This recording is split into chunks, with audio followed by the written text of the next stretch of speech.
Now, let's address a pressing public health concern affecting Lagos State, a suspected cholera outbreak that has already claimed lives and hospitalized many.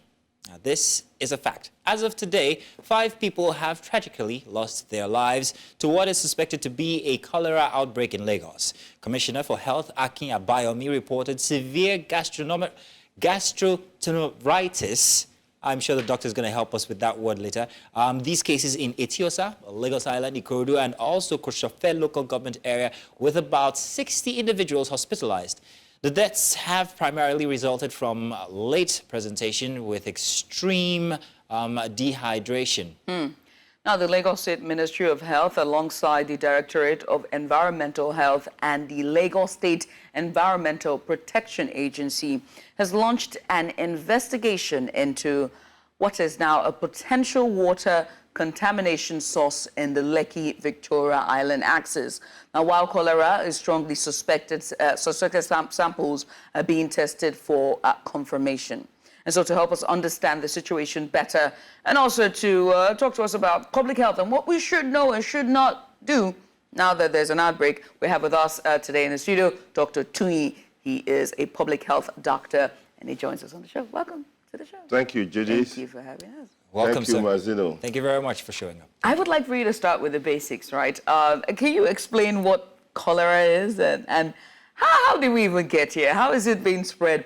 The last time I heard the word cholera was 1992, 93. That was a long time Oh, ago. that means you've not been listening very well. Maybe part of your conversation has not been cholera or health. Yeah, no, what I mean is like an outbreak this wide. 2021 was worse. More than Queen's College instance. more than 100,000, which Queen's College, all over the states. More than 100,000? Is that what you're about to say? Yes, and more than 100,000, more than 3,000, more than during the COVID, more than the number of people that died from COVID. Last year, even 2 months ago, there was cholera outbreak. Last year, there was cholera outbreak. 2022, there was cholera outbreak. So, I mean, I will make sense of it. Let me just trace the flow of cholera. All right. 1972, we had the first case of cholera in Nigeria. Okay, we were lucky. We had a break for many years until 1991. The cholera was imported for those guys that travel somewhere. You know, they came from abroad, brought cholera. Of course, then I lost quite a number of my people to cholera outbreak. It went everywhere, all over the world. It was the pandemic. It was in 1990, I remember right well. That was 1972 cholera. But 1991, they came back. Subsequently, it has been like an annual event. An annual event? So cholera is endemic in Nigeria. It's rare, it's said, kill some people, go back. Here, kill some people, go back. It's quite embarrassing for me, and I felt that I won't discuss cholera again. What? You know why I won't discuss cholera again? Since 2008, I've been on every main media talking about cholera. So why is this so endemic, and why do we have outbreaks every single year? Simple. Bad governance is number one. Because poverty, illiteracy, underdevelopment. When you combine this in a society with high level of malnutrition and high level of inequality, you get cholera. You are cooking something. Because number one, the basic thing is water, sanitation, and hygiene. It's not more than that. Cholera is preventable, it's treatable. I mean, let's even look at the aspect of the preventability. Okay, look at it. Everywhere, I'm sure you're driving around Lagos, you see people, you know, squatting and pooping on the road, pooping on so open defecation. Big issues. You can be rest assured that as much as 60 million people, that's 6 million households, practice open defecation in Nigeria. So when you poop on the road, okay, and then when there's no source of water, when you have to actually do your own borehole, there's no source of water, and then there's a rain, it washes all your waste. And then if you want to wash your hand, there's even no water to wash your hand. If you want to boil water, there's no gas to boil water. There's no firewood. If you want to use electricity, it's expensive. So, and you look at the level of malnutrition and poverty in the country. And then you say there's a government, and the government cannot provide potable water for people to drink. As much as a lot of surface water in Nigeria and here and there, tell me the state of water supply. Even in Lagos, You can't create a mega city. You can't create a greater Lagos with this kind of level of water supply. Now, let's So let's get, but now, it's not just about Lagos now. Right now, the cholera is in 10 states. So 10 states. 10 states, and of course, we've seen about 65 deaths already. Wow. So it's not just Lagos. So the count of deaths are now increasing. So what are the typical symptoms then of cholera? Let's synthesize our viewers. It's caused by bacteria called Vibrio cholera. Everybody gets your own name. So that's his own name, Vibrio cholera. Okay. Now, you pick it either from water surface, food, or from your hand or your fruits. That's actually is from fruits. Yes, of course. Oral fecal. What it means that it grows from your feces, enters your mouth, cause problem, goes from feces, enters your mouth. Once there's contamination, the thing can then spread. The typical incubation period is actually about 5 hours to few hours to 5 days maximum. How does it present like? Okay, I'm coming there. So the initially constitutional symptoms, maybe headache, tiredness, but the classical sign of cholera is the watery diarrhea and vomiting. In fact, the 1972 one was tagged Onigba Meji. You have a bowl here, a bowl here. So you have to pour. Yeah, those are the pictures. Saw those pictures growing up. You pour on both sides. But there are characteristics to that stool. It's like water. It's like rice water. If you know, just like that, pouring. Now, in the process of pouring, you see, the body is not really so mad. The body dictates the jam. I said that, listen, you must get out of here and start throwing it out. In the process of throwing the germs out, dehydrating you lose water, you lose nutrients, the cell become problematic. And fertility rate is very high, more than 3.2. I liked that you talked about the condition in Nigeria, where policies actually affect our health, where we have lack of infrastructure, and that also affects our health, where we have gutters open right across Ikeja. You see that the gutters have actually been exhumed, but they're still there on the road. They're going to go back, and people are... But what can people do, noting that we live in these conditions, to be able to ward off this disease, especially now that we're talking about an outbreak in Lagos? Hold your government accountable. That's the first thing you need to do. I mean, don't let us pretend. Because if you campaign for me that you're going to provide water for me, you should provide water for me. Okay?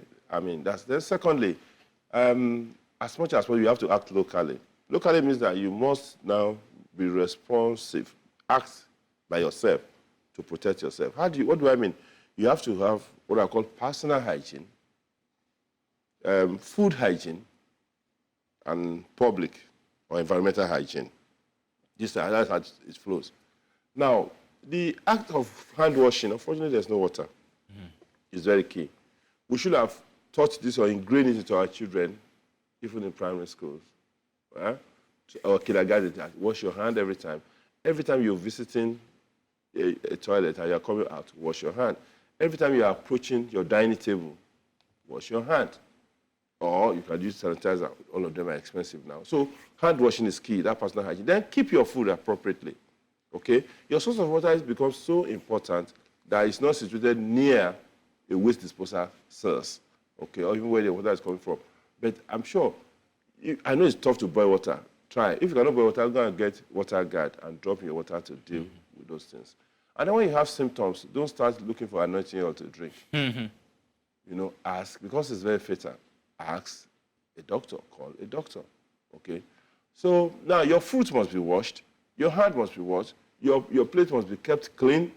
Then when you're approaching the dining table, always wash your hand first. When you finish, wash your hand. The hand is not about walking alone. It has a lot of signification for health and healthy living. So we need to take action. I agree that the source of water is very challenging. Recently, very embarrassing, in front of, should I mention the school? I won't mention the school. In front of the school, on close to Off-Aulo Road in Ikoyi, there's a barrack surrounding the place. You see all the people in the barrack carrying buckets, carrying jerry cans to want to fetch water in the school in 2024 Lagos. I hate that I know this place. Yeah. Doctor, I was very concerned when you said that there is always a return annually of cholera. Exactly what is this tied to? Is it tied to the season? Is it tied to the rainy season? It's because of water? Contaminated water, the drinking rainwater. Yeah, does it filter into our drinking Perhaps water? it becomes more pronounced during rainy season. It's actually endemic, like I mentioned. If that is the case, if it's more pronounced during rainy season, what can I do as a person who has to leave my barrack and go to school to go and fetch? What do I do to that water that I'm trying to get? You don't do like this for prayer alone. Wash your hands. But that water is contaminated. Okay, so you have the water, okay? Make sure that your source of water is protected. If in the rural community, because you're a big boy in Lagos now, in the rural community, you have a bucket. Put water guard inside the bucket. Put a small cup on top of that thing, and use the cup alone to boil your water into where you want to drink regularly, okay? Because they don't have access to electricity. So, but why this thing keep coming back is the fact that we've not sat down and structure our water, sanitation, and hygiene. The lowest hanging fruit for us is to communicate it.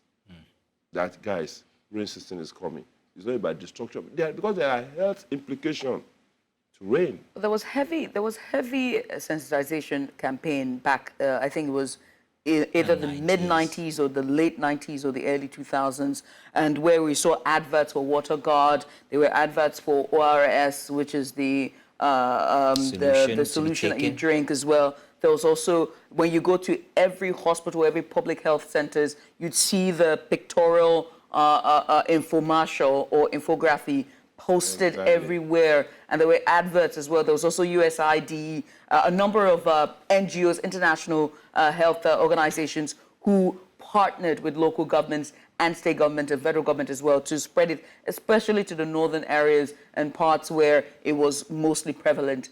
Do you think that that should also be introduced now, since you're saying that this seems to be a year-on-year occurrence? We should have gone beyond that. You know, in reality, you, information giver or truth speaker, journalist, you are the one that tells us that, you know, if you keep repeating a thing every time, it's madness. So this thing, we should have gone beyond that. Let's move away from tokenism. Let's honestly discuss issues concerning us. Now, of course, the lowest level of government is the local government. That's where you act. That's where the sanitation is. That's where you can stop open defecation. That's where you can provide toilets in the public places. That's where you can educate food vendors. That's where you can educate food vendors and say that, listen, have you met the standard to provide food? Are you going to spread not just cholera, disease, hepatitis, or whatever from this food you are selling? Is this condition? But again, everybody on the road, everybody just put food there. Hey, sugar, Mary, you know, and that kind of thing. If you run a society like that, slum dwellers, I keep saying this. I stand to be corrected. That Lagos, for instance, is just a big dustbin. Some part of the dustbin may be a bit cleaner, maybe a bit cleaner. But it's just a big dustbin. It's very interesting. Look at how Lagos is. And you wonder, and stood back and say, am I supposed to believe in like this as a human being? You get really angry with yourself. Let's say that I choose to run back to my riverine community somewhere around the Ekpa area. I'm just going to just stay there and be looking at the water. Because Lagos is a big dustbin. How can a city be like this? Dr. Tuyi, you raise a very good point, because when you think about it, the Olushoshan dump site is just 4 kilometers or more away from the state power, but the state of power. But away from that, I'm watching on television at the moment. I'm having a headache. I feel like I'm throwing up. I'm also been stooling, and I'm feverish. What's the first thing you'd advise me to do? I think the first thing is that, is it such that you don't have a number of health workers you can call? No, I don't. You don't have a health worker? I don't. Your case is actually to go to hospital. Okay. Now, I understand that in some cases you can use drugs, medication. Okay? We have there's a bit more than 30,000 primary health care centers all over the nation. Not up to 8,000 are working. I'm so tired. I don't think I can get up. Hold on. You can get up. I don't think I can get up. What do I do Because you don't know what you go to. What's the first aid? Go to primary health care center.